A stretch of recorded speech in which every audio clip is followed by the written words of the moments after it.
Will discuss about the cell wall. तो आप लोगों को पता है कि जो बैक्टीरियाज होते हैं, माइक्रो ऑर्गेनिज्म हैं कुछ, या प्लांट्स हैं, उनके अंदर क्या होती है, एक एडिशनल प्रोटेक्टिव लेयर होती है और उसी को हम सेल वॉल बोलते हैं। सेलुलोज की बनी होती है ये प्लांट्स के अंदर। It is relatively thicker non living rigid and impermeable envelope made up of cellulose.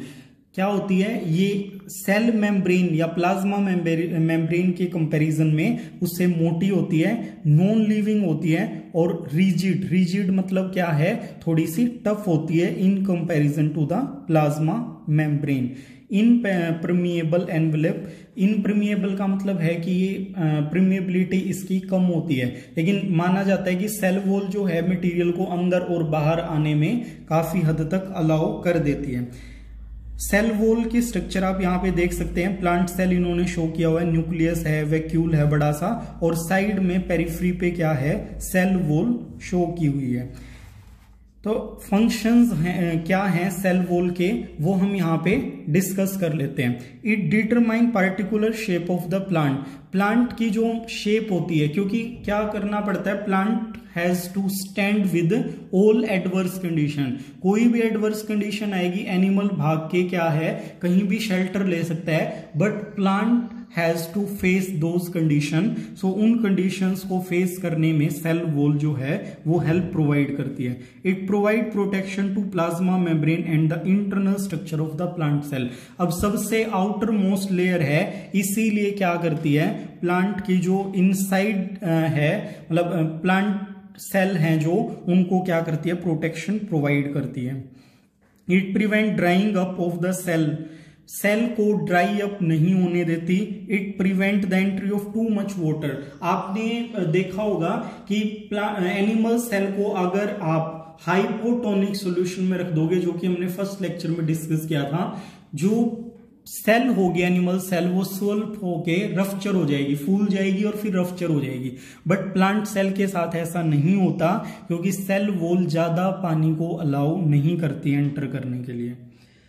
It assist in transport of different substance into and outside the cell. ये असिस्टेंट मतलब के तौर पे काम करती है, एक मटेरियल को अंदर और बाहर ले जाने के लिए, तो ट्रांसपोर्ट में सेल वॉल का रोल बन जाता है। Let's discuss the difference between plant cell and animal cell. सीधा सा क्वेश्चन आ जाता है, differentiate between plant cell and animal cell. So plant cell are larger than animal cell. Plant cell animal के कंपैरिजन में क्या होती है, साइज में बड़ी होती है।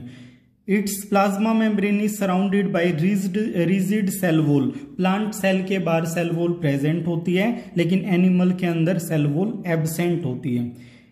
Plant cell contains plastid. इनके अंदर plastid like chloroplast, leucoplast, chromoplast, जिनके डिफरेंट फंक्शंस थे हमने डिस्कस किए थे, वो प्लांट सेल के अंदर प्रेजेंट होते हैं। बट एनिमल के अंदर प्लास्टिड प्रेजेंट नहीं होते, क्योंकि ये क्या है, हेट्रोट्रोफ हैं, तो प्लास्टिड की जरूरत एनिमल को नहीं पड़ती।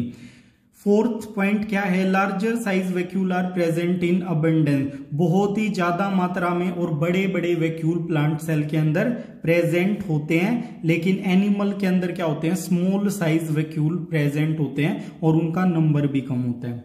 प्लांट सेल क्या होता है, इसके अंदर it may have many simple unit of Golgi complex. इसकी सिंपल यूनिट होती है गोल्जी कॉम्प्लेक्स की। It contain single highly elaborated Golgi complex. इनके अंदर एक ही होता है, लेकिन वो बहुत ज्यादा क्या होता है, इलेबोरेटेड होता है, क्योंकि प्रोटीन प्रोसेसिंग करता है और प्रोटीन की जरूरत एनिमल्स के अंदर ज्यादा होती है। It is usually has a regular shape. इसकी एक रेगुलर शेप होती है, बट एनिमल्स की जो शेप है सेल की, वो इरेगुलर होती है। वो किस वजह से, because of the absence of the cell wall. Now we will discuss the difference between prokaryotic cell and eukaryotic cell. So let's start. A single membrane system, एक membrane का सिस्टम होता है, इसमें क्या है, a double membrane system. Cell wall formed of amino and sugars, amino और sugar की बनी हुई होती है। इसके अंदर जो सेल वॉल है वो सेलुलोज की बनी हुई होती है। Cytoplasm lack organelles, prokaryotic cell में राइबोसोम को छोड़ के कोई खास आपकी सेल ऑर्गेनली नहीं होती, लेकिन यूकैरियोटिक सेल में बहुत सारी सेल ऑर्गेनलीज प्रेजेंट होती हैं, जो हमने इस चैप्टर में पढ़ी थी। न्यूक्लियर मेम्ब्रेन इज एब्सेंट, यही मोस्ट इंपॉर्टेंट डिफरेंस है कि इसके अंदर न्यूक्लियर मेम्ब्रेन एब्सेंट होती है, जबकि यूकैरियोटिक सेल में न्यूक्लियर मेम्ब्रेन होने की वजह से क्या होता है, एक वेल डिफाइंड न्यूक्लियस वहां पे प्रेजेंट रहता है। Single naked chromosome formed of DNA is present, यहां पे क्या है, एक सिंगल क्रोमोसोम होगा जो डीएनए का बना हुआ होता है। More than one chromosome formed of DNA are present, एक से ज्यादा क्रोमोसोम यूकैरियोटिक सेल के अंदर प्रेजेंट रहते हैं। Respiratory and photosynthetic enzyme are formed in plasma membrane, जो रेस्पिरेटरी और फोटोसिंथेटिक एंजाइम हैं वो प्लाज्मा मेम्ब्रेन के अंदर ही बनते हैं। Respiratory photosynthetic enzyme are located in mitochondria and chloroplast, इसके जो एंजाइम है, सिंथेटिक एंजाइम है, वो माइटोकॉन्ड्रिया या क्लोरोप्लास्ट के अंदर प्रेजेंट होते हैं। जैसे ग्लूकोज का फॉर्मेशन कर रहा था और इसके अंदर क्या हो रहा था, एटीपी का फॉर्मेशन हो रहा था।